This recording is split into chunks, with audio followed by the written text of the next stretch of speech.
Përshëndetje të nderuar shikues, ky është edicioni qendror i lajmeve në Radio Televizionin 21.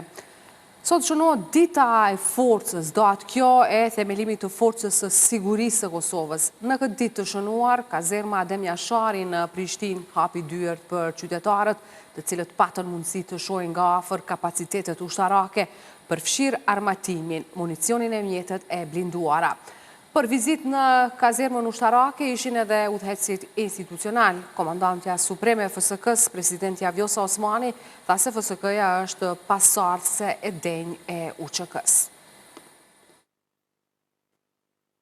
Me rastin e ditës së forcës, Forca e Sigurisë së Kosovës hapi dyert e kazermave të saj nëpër Kosovë, ku qytetarë të shumë patën mundësi që të shohin nga afër kapacitetet ushtarake të FSK-s. Për vizit në kazermën Adem Jashari ishin edhe udhëheqësit institucional. Presidentja Osmani tha se 27 nëntori është ditë krenarie për Kosovën.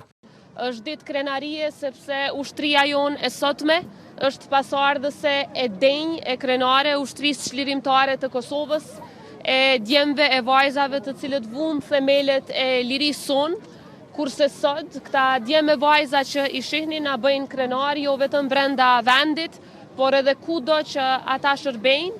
Ndërkohë, ish kryetari i kuvendit, Dim Albasha, tha se FSK-ja është amanet i dëshmorëve të kombit. Jemi jashtëzakonisht krenar që FSK-ja mbetet institucioni më i besueshëm në vend dhe kjo për shkak një pune të shkëlqyeshme dhe për kushtimit të tyre për sigurinë e vendit tonë. Për ditën e forcës një urim për qytetarët pati edhe kryeministri në detyrë Kurti. Me forcën e sigurisë Kosovës, me këtë ushtri të pajisur kaq mirë dhe gjithnjë më shumë, brezat e ri do të jenë të sigurt të jetojnë në paqe, të zhvillohen dhe të lullëzojnë. Në njërin anë e kemi sakrificën e dëshmorëve të kombit, mbi të gjitha kryekomandantin Adem Jasharin dhe familjen Jashari, pastaj veteranët dhe invalidët e ushtrisë çlirimtare të Kosovës, e në anën tjetër i kemi gjithë këta fëmijë që kanë ardhur të shohin ushtrinë e tyre. Ndryshe, në ditën e forcës, ushtarët e FSK-s dhe pajisjet e tyre defiluan në oborret e kazermave për vizitorë të shumt, qytetar, por edhe nxënës shkollash e fëmijë kopshtësh, që kishin ardhur në mënyrë të organizuar, pa nga afër kapacitetet njerëzore dhe ushtarake të ushtrisë së Kosovës. Qytetarët e shumë që vizituan kazermën Adem Jashari në Prishtinë thanë se Forca e Sigurisë së Kosovës është krenaria më e madhe e shtetëndërtimit.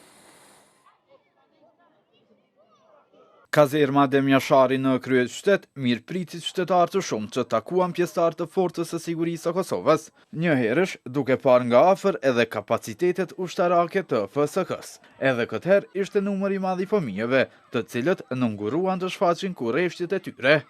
A luftani jo? Po luftojna, na mbrojna vendin, po na jena zhytësa, na reagojmë kryesisht situata emergjente. Pro kur ka përmbytje, kur ka në situatë emergjente në lumen, licen e kështu me radhë. Veç fëmijëve, interesim për t'i parë kapacitetet ushtarake të FSK-s treguan edhe të rriturit, të cilët shprehen krenarim për ushtrinë e Kosovës. Kjo është një ditë e lumtur për gjithë popullin shqiptar. Sakrifica e popullit shqiptar që ka ndodhur me vite, me qindra vite, sot ne e gëzojmë lirinë këtu pranë Forcës së Sigurisë së Kosovës. Dita më e veçantë që është për Kosovën është 27 nëntori. Për shkak edhe dihet që është UÇK-ja është dalë publikisht për që ata ndërlidhet edhe kjo festë. Për Kosovën, për popullin, kjo është një siguri shumë e madhe që besoj që ma të tjetë do tjetë në vazhdimësi edhe ma mirë dhe ma shumë do të armatosin edhe ma shumë do të kemi kështu siguri ma të madhe për gjithë. Më 27 nëntor Kosova shënon ditën e forcës, që simbolizon themelimin e Forcës së Sigurisë së Kosovës, më 1 janar të vitit 2009 pas shpërbërjes së trupave mbrojtëse të Kosovës. Ministri në detyri mbrojtjes Ejup Maqedonci në një intervistë të shkurtër për Radio Televizionin 21 deklaroi se FSK ka shënuar përparim të theksuar. Ai përmendi shtimin e kapaciteteve ushtarake, duke thënë se në 4 vitet e fundit FSK ka investuar mbi 400 milion euro në armatim. Bisedën me Maqedoncin e zhvilloi kolegu Shkëlzen Lakna. Sot është një ditë pra një prenari e veçantë për të gjithë pjesëtarët e Forcës së Sigurisë Kosovës, për të gjithë qytetarët e vendit tonë, sepse sot po shënojmë ditën e forcës, një forcë që u ndërtua me mend, punë e sakrificë, një forcë që bazament ka luftën e popullit tonë për liri, dhe një forcë që tash po rritet, po zhvillohet, po ndërtohet pa ndërprerje. Mund të them që sot Forca e Sigurisë së Kosovës është krejt ndryshe prej asaj që ka qenë kur është themeluar normal, por edhe gjatë viteve. Sot kemi një zhvillim të jashtëzakonshëm, si në aspektin e pajisjeve, ashtu të armatimeve, në aspektin e personelit, në aspektin e trajnimeve, sepse kemi strukturë të trajnuar edhe të gatshme për të mbrojtur vendin tonë. Koncentrojnë kapacitetet e FSK-s, ministër, kemi lajme që po blenë Turqia po dhuron drona Amerika, në përgjithësi po. Ne kemi bërë blerje të jashtëzakonshme, sidomos gjatë këtyre 4 viteve të fundit, mbi 400 milion euro janë shpenzuar për blerje të sistemeve të armatimit, blerje të municioneve dhe blerje të tjera që ndërlidhen me operacionalitetin e ushtrisë sonë, kryesisht blerjet për i bëjmë prej Shtetet Bashkuara të Amerikës, prej Turqisë, Kroacisë, Gjermanisë, Italisë dhe vendeve të NATO-s. Sot kemi shumë fesh më shumë pajisje dhe sisteme të armatimit që kemi pasur më herët, por dhe kemi shumë fesh më shumë se që ka qenë e planifikuar që t'i kemi në vitin 2028, kur planifikohet për mbyllja e procesit të tranzicionit të Forcës së Sigurisë së Kosovës. Nga aspekti i mbështetjes ajrore, ne që kemi qenë dhe jemi dëshmitar të blerjeve që kemi bërë si të bajraktarëve, pra të B2-shit, ashtu të sistemit Puma, por edhe së fundit Skydagger nga Republika e Turqisë. Blerjet që kemi bërë në aspektin e mbështetjes mesdjarë që i themi, e që nënkupton mortojat pra nga 60 mm deri në 120 mm, duke përfshirë edhe ato që i pomë sot që janë mortojat e vendosura në automjetet Voran dhe që janë nga më modernët që i kemi. Sistemet raketore Omtash, që është një ndër sistemet më të mira aktualisht në botë dhe më moderne, që është prej sistemeve cila është dëshmuar që është efikase dhe efektive kundër tankeve, por edhe kundër bunkerëve të ndryshëm, por edhe mitralerë dhe shumë orë të tjera që për të numëruar dhe të na merrte shumë kohë. Është e sigurt Kosova me që në vazhdimsi kemi deklaruar për rreziqet që na kanë ofruar nga Serbia? Pavarësisht kërcënimeve, jo vetëm nga Serbia, por nga kushdo qoftë, populli i Kosovës spori është i vendosur në rrugën e tij drejt integrimeve, në rrugën e tij për paqe, për stabilitet në region, por është edhe i vendosur në mbrojtjen e çdo centimetrit të vendit tonë, e në këtë rast ushtria, që është një ndër institucionet kryesore edhe të dedikuara për këtë aspekt, është duke u përgatitur për të adresuar çdo rrezik dhe kërcënim për Republikën e Kosovës, por edhe për të kontribuar për paqen dhe stabilitetin e botë si pjesë e kontingjenteve bashkë me aleatët tonë. Faleminderit shumë. Ndërkaq kryeministri në detyrë Albin Kurti deklaroi se fabrika e municioneve do të përfundojë vitin e ardhshëm. Para kabinetit të tij, ai theksoi se me vendimin për shpronësimin e pronave të paluajtshme për ndërtimin e zonës industriale të mbrojtjes në Jahoc të Gjakovës, do të hapet rruga për ndërtimin e fabrikës së municioneve. Kryeministri në detyrë Albin Kurti tha se vendimi për shpronësimin e pronave të paluajtshme për ndërtimin e zonës industriale të mbrojtjes në Jahoc të Gjakovës po bëhet pikërisht në ditën e forcës. Është kërkesa për shpronësim të pronave të paluajtshme i shoqërore të KBI Ereniku për ndërtimin e zonës industriale të mbrojtjes në Jahoc të Gjakovës. Për ndërtimin e zonës industriale të mbrojtjes në Jahoc të Gjakovës. Me miratimin e saj hapim rrugë në teren ndërtimit të fabrikës së municioneve, të parës së llojit të saj në Republikën e Pavarur, që do t'i shërbejë ushtrisë sonë, do t'a rrisë sigurinë tonë dhe do t'i ngrisë edhe më tej kapacitetet tona mbrojtëse. Këtë vendim edhe më të veçantë e bën fakti që po e miratojmë pikërisht në ditën e forcës. Sipas Kurtit, ndërtimi i kësaj fabrike do të përfundojë brenda vitit të ardhshëm. Ndërtimi i kësaj fabrike, për të cilën tashmë kemi kontratën nënshkruar me prodhuesin turk MKE, do të përfundojë brenda vitit të ardhshëm. Municionet e para nga kjo fabrik do të dalin në fundin e vitit 2026. Përveç fabrikës së municionit, kjo zonë industriale do të shërbej edhe për investitorë të tjerë, me të cilët jemi në kontakt dhe do të prodhojnë lloje të ndryshme të produkteve ushtarake, dronët ushtarak dhe civil made in Kosovë. Kurti tha se gjatë këtij mandati kanë katërfishuar buxhetin e mbrojtjes, kurse ushtria është pajisur me sisteme të reja dhe moderne të armatimit nga 7 anëtare të NATO-s. Tutje, kryeministri në detyrë tha se në mandatin e tij të radhës do të investohen 1 miliard euro për mbrojtje. Mbi 430 milion euro blerje të armatimit në këtë mandatin e parë janë shënuar. Në mandatin tonë të radhës do të investojmë mbi 1 miliard euro në mbrojtje. Duke rritur ushtrinë, e sigurojmë Republikën, duke ngritur forcën e sigurisë së Kosovës, e forcojmë partneritetin me aleat, urime të gjithëve dita e forcës. Në ndërkohë, qeveria në detyrë ndau 4.480.000 euro për pagat e punëtorëve të radio-televizionit të Kosovës, kur t'i tha se ndarja e mjeteve është bërë nga kategoria e kursimeve. Për këtë vendim pati reagime të partive në ish opozit. Pas shqetësimeve të punëtorëve të RTK-s për mos marrjen disa mujore të pagave, në fillim të javës nisën grevën 2 orëshe, ndërsa përgjigjja e qeverisë në detyrë pasoi këtë të njëjtë. Pasi ndau 4.480.000 euro për pagat e punëtorëve të radio-televizionit të Kosovës. Sipas kryeministrit në detyrë Albin Kurti, ndarja e mjeteve është bërë nga kategoria e kursimeve. Që në muajin gusht ne bëm një zgjidhje të përkohshme, duke dhënë overdraftin për televizionin e Kosovës. Me shpresën që pas konstituimit të kuvendit dhe themelimit të komisioneve parlamentare, të arrihet zgjidhja e duhur për të cilën kishin përgjegjësi të gjitha partitë politike parlamentare. Ne nuk I kishim votet e mjaftueshme, pasi që partitë tjera refuzuan kategorikisht pagat për RTK. Siç edhe ka paralajmëruar ministri Higuran Murati, këtë të hënë, në konferencën e tij për media, kemi shqyrtuar disa opsione të mundshme për të dalur nga kjo situatë. Në këtë mbledhje, mjetet e nevojshme po ndahen nga kategoria e kursimeve.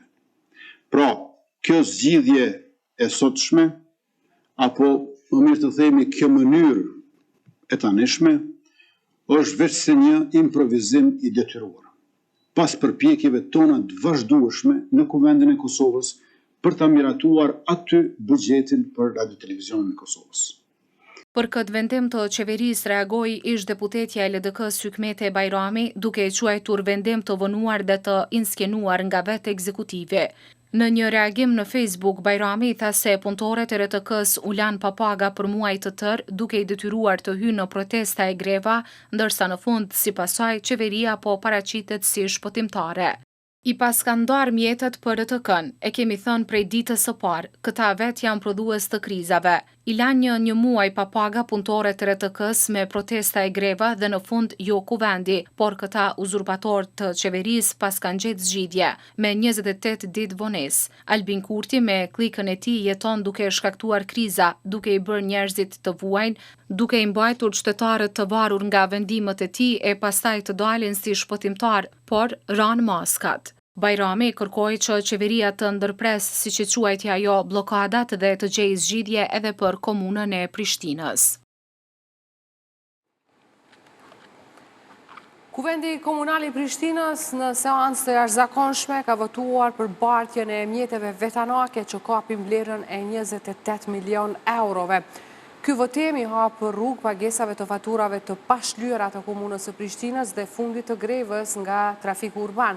Transportuesit publik kanë protestuar tashe sa ditë shkaku I borxheve nga komuna, teksa komuna fajsonte Ministrinë e Financave për bllokim.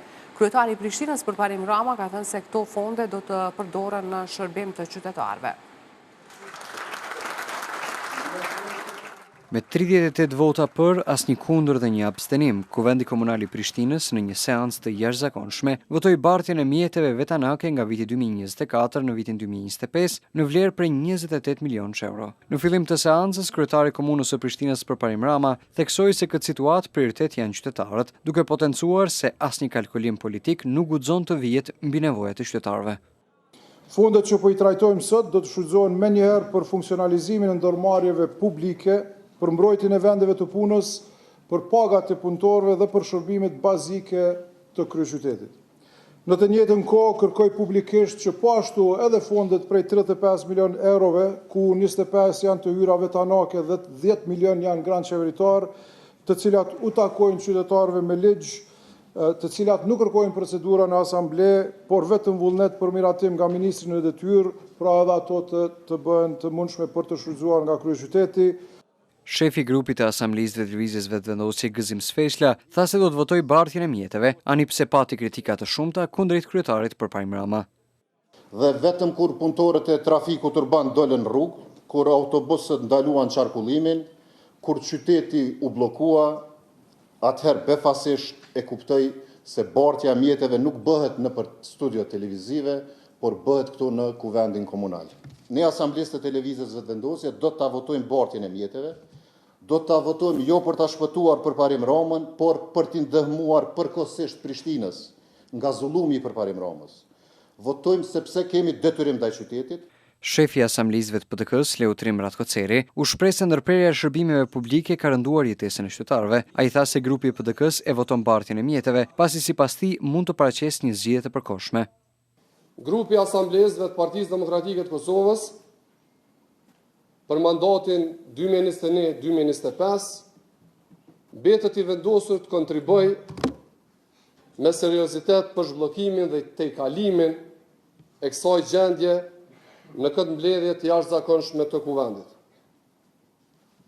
Bartja buxhetore e mjeteve nga viti 2024 në vitin 2025 mund të paraqesë një zgjedhje të përkohshme, por është e domosdoshme të dihet nëse kjo bartje shërben si mundësi për të rikthyer shërbimet esenciale në kryeqytet. Ndërsa për miratimin e buxhetit për vitin 2026, Rama tha se pajtohet që të votohet nga anëtarët e rinj. Uroj edhe një herë që edhe 35 milion tjerë të zhbllokohen nga Ministri i Financave në detyrë, e po ashtu pajtohem që çështja e buxhetit do të ishte shumë më ferm që të votohet prej asamblesëve të ri, sepse edhe sot e mora lajmin që janë certifikuar tash edhe kryetarët, kështu që tash mundemi ne vendosë seancën e re. Prej muajsh, Komuna e Prishtinës dhe Ministria e Financave përballen me blokadë financiare, që ka sjellë edhe grevën e transportit urban dhe vonesa në pagat e punëtorëve komunal që nga muaji maj. Nga e hëna, trafiku urban nuk ka funksionuar duke mos ofruar shërbime për qytetarët dhe duke protestuar para Komunës së Prishtinës. Edhe derisa mbaj seanca, punëtorët e kësaj ndërmarrje po qëndronin para Komunës së Prishtinës. Komisioni Qendror i Zgjedhjeve ka certifikuar rezultatet përfundimtare të zgjedhjeve lokale për 18 komuna në të cilat u mbajt rundi i dytë i zgjedhjeve. Rezultatet u certifikuan për komunat Gjakov, Gjilan, Dragash, Kaçanek, Klin, Fushkosov, Mitrovice Jugut, Obiliq, Rahovec, Pej, Prishtin, Prizren, Suharek, Viti, Vushtri, Junik, Mamush dhe Klokot. Gjatë kësaj mbledhjeje të KQZ-s, kryesuesi Krishnik Radoniqi tha se Asambleja Komunale e Istogut nuk certifikohet sot pasi ka ende çështje që mund të parashtrohen ankesa.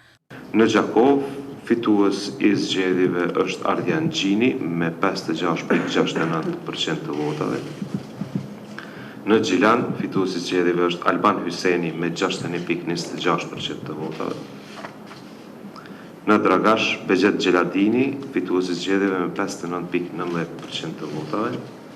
Në Kaçanek, fitues i zgjedhjeve është Sabedin Vishi me 51,19% të votave.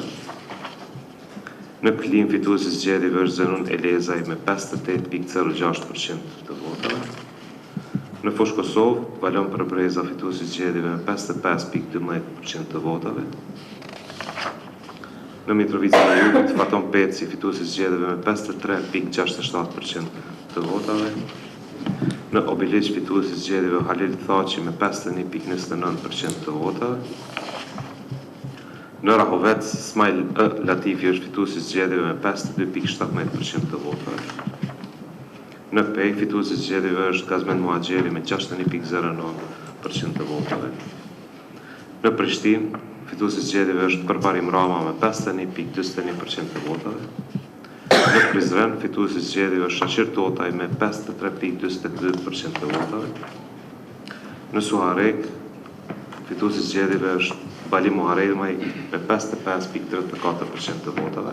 Antari i lëvizjes vetëvendosje në KQZ, Sami Kurteshi, deklaroi se janë kundër certifikimit të rezultatit zgjedhor për komunën e Kllokotit. Ne votojmë për gjitha, po votojmë kundër certifikimit në Klllokot. Gjatë kësaj mbledhje janë miratuar edhe kërkesat për zëvendësimin e antarit të Kuvendit Komunal sipas komunave për zgjedhjet lokale 2025. Faleminderit kolegë. Ndërsa partitë politike kanë shprehur pritshmëritë për zgjedhjet e jashtëzakonshme të 28 dhjetorit, duke u bazuar në votimin e mënggatës, LVV-ja pret votë masive në PDK, ndërka që janë të bindur se do të ketë reflektim pozitiv të qytetarëve, derisa bindje të njëjtë ka edhe AK-ja, sipas së cilës qeverinë e ardhshme do ta formojë ish opozita. Një muaj para zgjedhjeve të jashtëzakonshme parlamentare, partitë politike vetë se kanë nisur kalkulimet e tyre rreth rezultatit që mund ta prodhojë ky proces i ri zgjedhor. Lëvizja vetëvendosje pret votë masive për të në zgjedhjet e 28 dhjetorit, duke mbështetur shpresat edhe më shumë tek vota e diasporës. Deputeti Artan Abrashi thotë se LVV-ja në këto zgjedhje ka rënë vetëm me partnerët listën Guxo dhe Alternativën, por që është e hapur edhe për bashkëpunimet e tjera. Presim rezultat fantastik. Definitivisht, marr parasysh që parashikimet tona janë se diaspora do të jetë me numër shumë të madh në Kosovë kësaj rrode. Dhe data përkon edhe me, do thotë, ardha aty në Kosovë, përkon edhe me datën me kohën e mbajtjes së zgjedhjeve. Dhe besoj që kjo do të reflektoj fuqishëm në një rezultat shumë të mirë për lëvizjen e vetëvendosjes. Nuk është sekret se diaspora ka parafalqim për vetëvendosjen. Ata jetojnë në vende të zhvilluara me një standard shumë të lartë, dinë me bë dallimin të mirë të keqën, prandaj kjo ndoshta ka reflektuar në një përkraje shumë të madhe që kemi të mëngata jonë. E na po shpresojmë që këtë kjo përkraje ka mundë përktyn votë masive me 28. Nëse bashkëpunimi eventual me ndonjë parti më të vogël do të ndihmon tek këtij synimi tonë, atëherë natyrisht se jemi të hapur.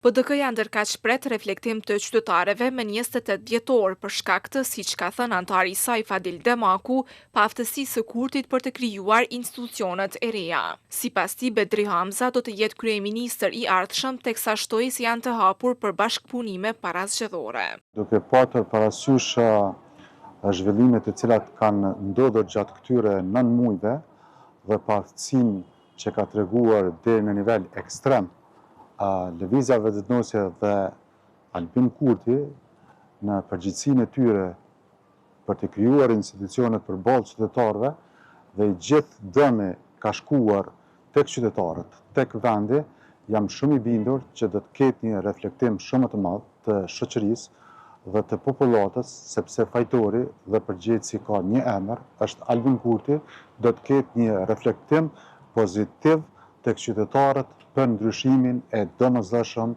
në zgjedhjet të cilat do të jenë tani. Kandidati ynë është kandidati më i mirë në skenën politike në Kosovë, do të ketë prurje kualitative. Ndërsa antari i AK-s Lahi Ibrahimaj u shpreh i bindur se qeverinë e ardhshme do ta formojë ish opozita. Ai theksoi se AK-ja do të jetë befasia e zgjedhjeve dhe e njëjta do të garojë si e vetme. Unë besoj që BB-ja ka një rrëmje të madhe, shihet e qartë edhe nervoza e Kurtit dhe aktivistëve të tjerë të BB-s një farë agresiviteti, sepse edhe ata kanë motit të tyre dhe ka një rrëmje të madhe dhe asnjë rrethon më nuk do të ketë këtë rezultat dhe partitë e opozitës sigurisht do të bëjnë një koalicion do të formojnë qeverinë e ardhshme të Kosovës. Unë më të garantu nga kjo intervistë dhe nuk do të ketë më kryeministër Kurti. Do të ketë shumë emra rrisi, do të thotë për gjitha lëmive, gjitha fushat, do të thotë profesionistë të lëmive ndryshme dhe gjitha përgatitjet po bëhen dhe penshem Aleanca ka me dalë të kësajme. Do të jetë një befasi e këndshme me këto zgjedhje Aleanca për avënin e Kosovës. Zgjedhjet e jashtëzakonshme parlamentare mbahen më 28 dhjetor. Në disa parti politike tani më vetë se ka nisur adërime të ndryshme.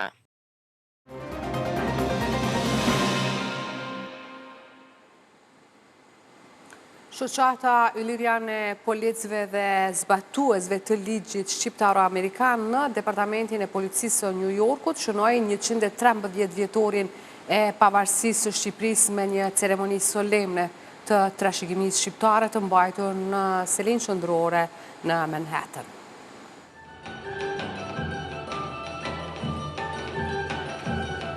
Ceremonia u hap me parakalimin e një siti ceremonial të policisë së New Yorkut dhe prezantimin e flamurit kombëtar shqiptar, atij amerikan, flamurit të policisë dhe atij të shtetit të New Yorkut.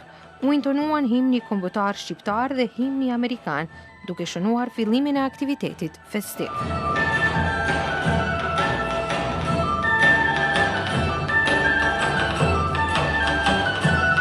Imami i policisë së New Yorkut, Tahir Kukaj, në fjalën e tij u shpreh se me respekt e mirënjohje, shqiptarët dhe amerikanët festojnë sot trashëgiminë shqiptare në qytetin më të madh të botës. Ai tha se oficerët shqiptar e mbajnë mbi supet e tyre dy nderime, atë të distinktivit të detyrës dhe nderin e trashëgimisë së paraardhësve, trimërinë dhe besën shqiptare.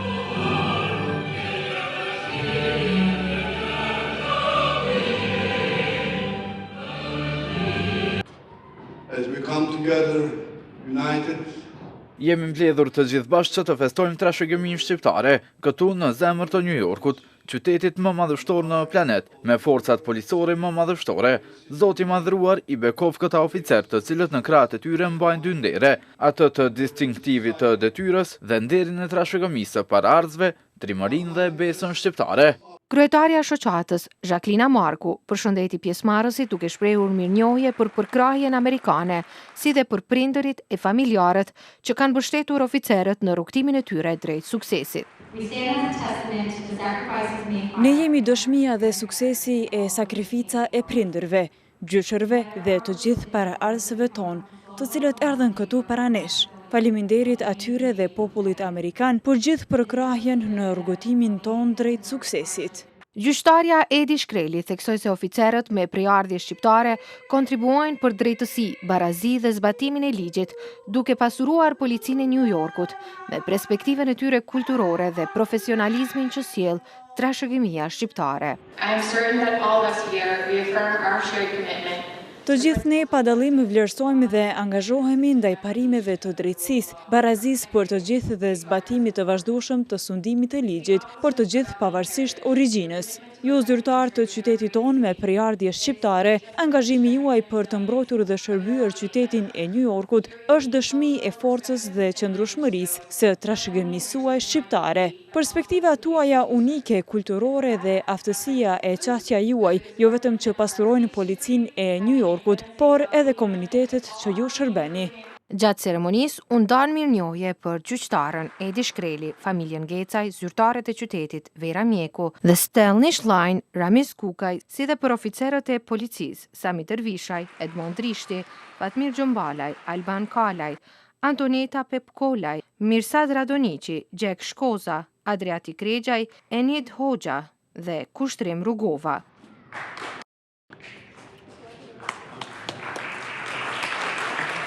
Në pjesën artistike u paraqit grupi Nora e Kelmendit, i cili solli një program tradicional shqiptar që shtoi atmosferën festive të ngjarjes.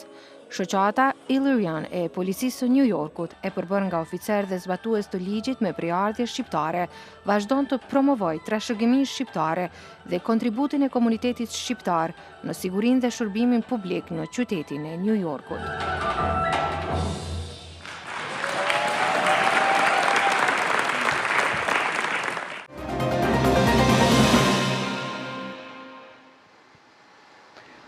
Prokuroria Speciale e Kosovës ka ngritur akt akuzë ndaj një personi me inicialet të P për veprën penale krimi luftës kundër popullsisë civile.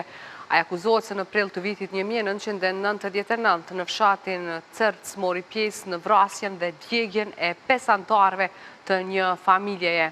Viktima KR, ZR, RR, IR dhe SHR nën kërcënimin e armëve janë detyruar të lënë shtëpinë e tyre dhe janë vendosur në një shtëpi tjetër në të cilën më pas janë vrarë. Sipas aktakuzës, shtëpia bashkë me trupat e viktimave është djegur, thuhet në njoftimin e prokurorisë. Po ashtu në njoftim thuhet se i pandehurit të P së bashku me pjesëtar të tjerë të forcave serbe akuzohet se ka vjedhur pasuri të luajshme dhe më pas ka djegur shtëpit në fshatrat e kësaj komune. Është mbajtur aktiviteti Taste the Future, Horeca and Slow Food Connection, aktivitet ky në bashkëpunim me ambasadën italiane që pati për qëllim të promovojë lidhjen ndërmjet sektorit të mikpritjes, gastronomisë dhe zhvillimit të qëndrueshëm. Kultura e ushqimit të ngadalshëm, sektori mikpritjes dhe kombinimi i traditave shqiptare me ato italiane ishin ndër diskutimet qendrore të aktivitetit në kuadër të projektit Horeca, Taste the Future, Horeca and Slow Food Connections, me qëllim mbështetjen e të rinjeve për integrim në tregun e punës në industrinë e mikpritjes. Ky projekt i financuar nga qeveria e Italisë përmes Agjencisë Italiane për Bashkëpunim dhe Zhvillim u realizua në partneritet me Organizatën Ndërkombëtare të Punës. Ambasadori i Italisë në Kosovë, Maurizio Antonini, tha se Kosova ka potencial të zhvillojë sektorin e turizmit të gastronomisë. Kosovo has all the elements to build a strong. Kosova i ka të gjitha elementet për zhvillimin e këtij sektori të turizmit gastronomik të shëndrueshëm dhe me potencial. Ngjarja sotme nuk është vetëm koncepti kuzhinës apo kulinarisë, por një model zhvillimi. Na mëson se ekselenca vjen nga respektimi i tokës dhe vlerësimi i produkteve lokale. Koordinatori i zhvillimit të OKB-s, Stefan Omelli, tha se që nga ardhja e tij në Kosovë ka kuptuar se mikpritja këtu shkon përtej shërbimit. Very soon after arriving in Kosovo, Pas mbërritjes në Kosovë kuptova se mikpritja është shumë më shumë se shërbim. Ajo lidhet me njerëzit, me mënyrën se si presin vizitorët. Ushqimi ka një rol unik në bashkimin e komuniteteve, duke ruajtur traditat dhe krijuar mundësi për të rinjt. Progresi që po shohim është rezultat i bashkëpunimit me qeverinë dhe agjencitë zhvillimore, ndërsa Organizata Ndërkombëtare e Punës ka sjell ekspertizë teknike, duke investuar në potencialin e të rinjve. Afërdit Shani nga Agjencia Italiane për Bashkëpunim dhe Zhvillim theksoi se qeveria e Italisë synon arsimimin dhe aftësimin profesional në fushën e ushqimit të ngadalshëm, mikpritjes dhe kulinarisë. Qëllimi i qeverisë është të zgjerojë potencialin e sektorëve në rajon. Siç e përmendi ambasadori, Italia ka një rol të rëndësishëm në arsimin dhe aftësimin profesional, si dhe në promovimin e konceptit slow food dhe mikpritjes, po ashtu në zhvillimin lokal dhe ndërkombëtar, e cila njihet për cilësinë që ne duam ta promovojmë më tej me shtetet partnere. Ryve Prekorogja nga Ministria e Arsimit, Shkencës, Teknologjisë dhe Inovacionit tha se qëllimi i institucionit është lidhja e arsimit me tregun e punës. Ajo përmendi zhvillimin e arsimit dual, i cili është orientuar drejt profileve të projektit Horeca. Me që kena marrë si prioritet edhe formën e arsimit dual e kemi drejtu edhe ka profilet e projektit Horeca në mënyrë që të krijojmë kuadra me shkallësitë e nevojshme, ashtu se si krijon tregu i punës. Aktiviteti Taste the Future Horeca Slow Food Connections vazhdoi me një panel ku morën pjesë pronarë të restoranteve nga Kosova dhe Italia. Ata diskutuan mbi konceptin e ushqimit të ngadalshëm, tradita, qëndrueshmëria dhe inovacioni, duke theksuar rëndësinë e promovimit dhe ruajtjes së ushqimeve tradicionale të ngadalshme shqiptare, si vlerë kulturore dhe shoqërore. Për informacionet më të fundit, klikoni në adresën tonë të internetit rtv21.tv.